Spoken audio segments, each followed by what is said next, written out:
Welcome to Goadsploration, where instead of making a 10-minute video about an entire Dark and Darker map, we spend 10 minutes mastering a single module. I've been demigod in every season, including the normal season, and I have way too many hours in this fucking game. Not everything in this video is going to be life-changing or mind-blowing, but what it is an exhaustive look at everything you need to know to master B1, Cave Altar. Unlike the identically named Cave Altar on A3, Cave Altar on B1 is actually pretty damn good. It's a 25 chest, 3-story loot fiesta, and one of the least dangerous modules in Goblin Caves, and by the end of this video, you're going to be one bouncy bitch with all the PvP tech I have in store for you. This is going to be a long one though, boys, so strap yourself in. Cave Altar has one spawn location located inside of a jail cell in the northwest, so first you'll need to activate a lever and grab your prison shank to escape. There are 6 entrances in and out of Cave Altar, all of which are located on the second floor. 2 in the north to A1, 2 to the east to B2, and 2 in the south to C1. Cave Altar also features a triple portal spawn located on the center of the first floor. This extraction is my most commonly used extraction in both normal and high roller lobbies, because you can usually count on at least one of them being present. Because this module is so chock full of goodies, I'm going to work my way from the bottom floor up. The bottom floor of Cave Altar is most noteworthy because it contains 4 large, juicy chests, and 1 medium chest that nobody gives a shit about. 3 of these chests are located in the open, 2 along the western wall, and the 3rd in the dead center of the room. All 3 of these chests can spawn as an oak, flat, reinforced, or high roll as a lion's head. The last of the large chests is located in the southeast corner behind a flame trap. This chest will always spawn as a lion's head, and it will be unlocked 100% of the time. The most remarkable thing about these 4 large chests, however, is how few mobs there are defending them. On the bottom floor, you have 3 static monsters and 2 variable monsters, meaning they will fluctuate from lobby to lobby. The static monsters are a goblin warrior, a goblin mage, and a mummy. And the variable monsters are a goblin archer or goblin bullet thrower and a skeleton spawn which comes in a 5-flavor variety pack: footman, guardsman, axeman, spearman, or swordsman. The warrior and they-them skeleton are huddled together in the center, the ranged goblin and goblin mage guard a shrine of resurrection to the northeast, and the mummy guards the southeast lion's head. When you first drop down, you'll want to clear the goblin and skeleton combo, and this will clear your pathing for 3 of the 4 large chests. It's worth noting, if you're scared of axe skeletons and get a bad random roll, you can use the brazier here by the ramp to cheese the mobs. Looting the north chest without aggroing the north mob pack is easy if you hug the west wall, but to grab the center chest, you'll need to be a bit of a sneaky Susan. You're going to have to crawl up like you're Andy Dufresne and then loot the chest from the back left corner. If you stand up too early or inch a bit too far forward, then you're going to have to fight for your right to party. Finally, after you've completed your shitty bank heist, make your way to the flame traps and pop on in. You can avoid having to drag the mummy out or risk backing into the flame trap by either using the braziers in this cubby or standing behind the chest. Standing on top of it can still get you bitch slapped, so be careful. Once you've looted the bottom floor, you can realistically move on if you're a veteran player. Only the northeast exits will require the clearing of an additional mob. But if you're new to High Roller or just trying to accrue wealth without risking too much PvP, then the 2nd and 3rd floor are made for the timmiest of timmies. It features 20 oak chests in plain sight, but there will be a time lapse at the end with all of the positions and spawn variations. The middle floor has 1 mob which will always be in the same spot. That is either a goblin archer or goblin bullet slinger, and then it will have 3 mobs in the surrounding jail cells that pull from the following list: 1 skeleton archer or skeleton crossbowman, 4 mummy positions, and 3 zombie positions. So in one lobby you could get the goblin, 2 zombies, and a mummy, and in another lobby you could get the goblin, skeleton, and 2 zombies. The positions are static though, so the skeleton will always be in the southwest jail cell, and which cells feature zombies or mummies will never change. The only cell that will always be unoccupied is the one where the spawn is located. This middle floor has 13 small chests and 1 medium chest, all oak 100% of the time. The top floor has 4 guaranteed skeletons that pull from the same 5 skeleton pool as the bottom floor, and these can be in any of the top floor jail cells. The top floor has 3 small chests and 4 medium chests, all oak 100% of the time.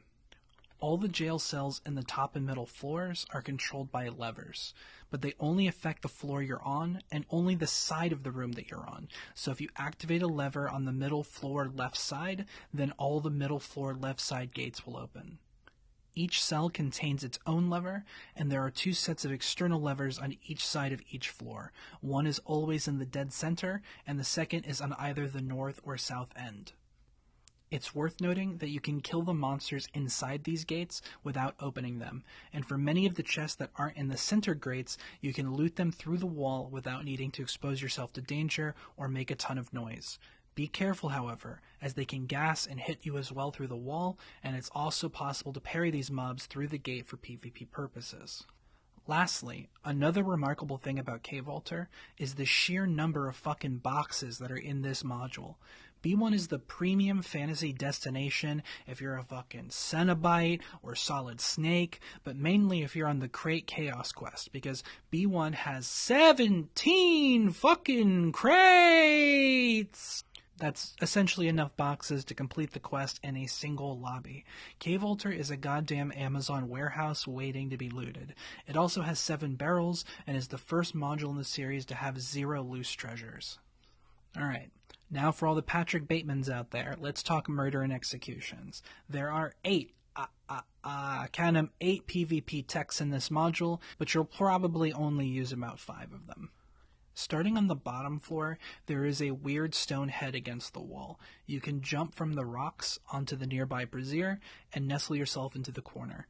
This is a situational position mainly for players who are rocking a shield or two-handed weapon against faster melee classes. This position allows you to put melee spacing between you and your opponent so they have to jump to swing.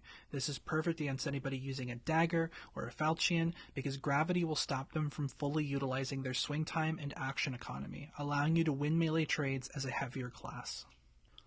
The middle floor is where most PvP engagements happen, and it's quite common for range classes to try and kite up the ramps leading to the 3rd floor. On the south side of the map, if the crates are still intact, you can actually use these crates to shortcut a faster route to the 3rd floor. This is great when trying to create space, but it's also useful for pinching someone trying to flee. You'll need to practice this one a bit though to get consistent with it. It's kind of a bitch. In the very center of the B1 module is this big ol' statue that is basically a scaled up model of the same kinds of statues that have lever hands for secret entrances. This statue's hands can be used as a shortcut to cross from one side of the floor to the other.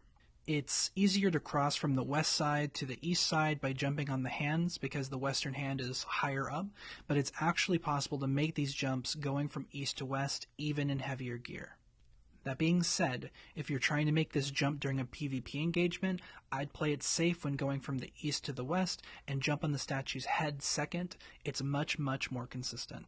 Speaking of the head, you can actually use the statue's head here to dip down much farther than you would expect. If you get caught here by a range class or a caster and you're in an engagement, you don't want to give up the high ground, you can crouch and use the statue's head to create range cover quite efficiently. If you're hopping from east to west and someone is chasing you, rather than crossing all the way, you can take a detour and land on this bone here on the west side. The person pursuing will likely complete their jump onto the west, and this will allow you to hop back to the hand and reverse your direction without giving a melee attacker time to stick to you.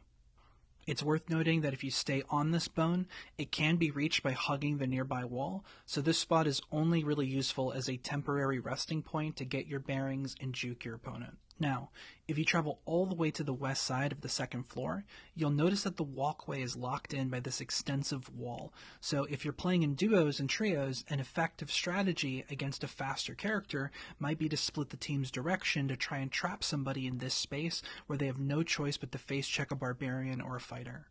So if that's you, and you've got a grandmother or a couple of St. Patty's Day fanatics that are trying to pinch you, next to the wall here on the floor, there's a little stalactite. I don't know, is that right? Stalactite, stalagmite, gesundheit. There's a little fucking pointy rock on the floor here, and you can jump on it, which will let you breach the wall and transition to the statue's hands and cross sides.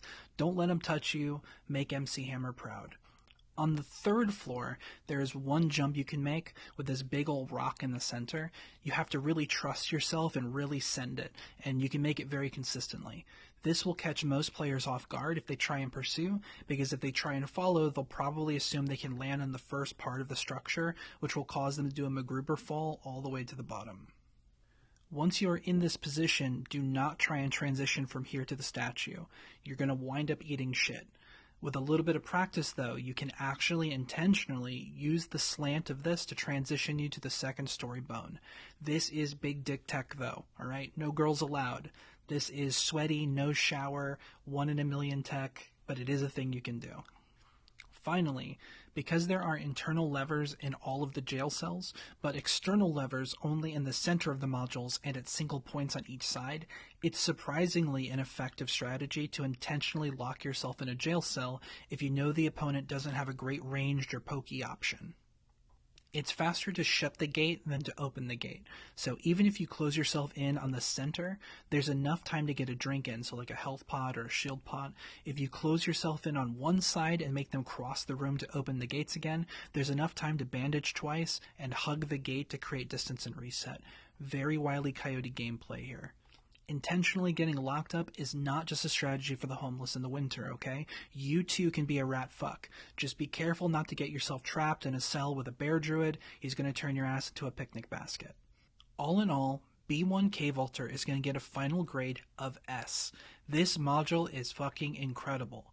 This video sucked ass to make, but I mean, it's worth it. You have giga loot, almost zero risk with the PvE if you know how to manage it, very high chest to mob ratio, access to the best extraction point in the game, proximity to a major boss location, and a million ways for you to dodge, duck, dip, dive, and dodge your opponents. B1 is the guy that A3's girlfriend tells him not to worry about. B1 fucks. And on that note, I'll include a compilation of chests, breakables, and mob permutations so you can confirm the data here for yourself. Thanks for watching, and happy delving.